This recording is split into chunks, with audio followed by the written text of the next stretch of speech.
Pledge. I, as a citizen of India, affirm my faith in the universal principle of civilized society,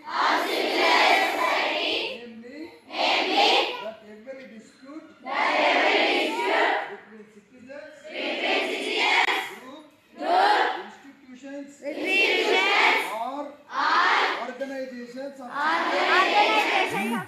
citizens should be settled by peaceful means and in view of growing danger in the integrity and unity of the country. I hereby pledge myself never to resort to physical violence in the case of any dispute, whether in my neighborhood or in any other parts of India.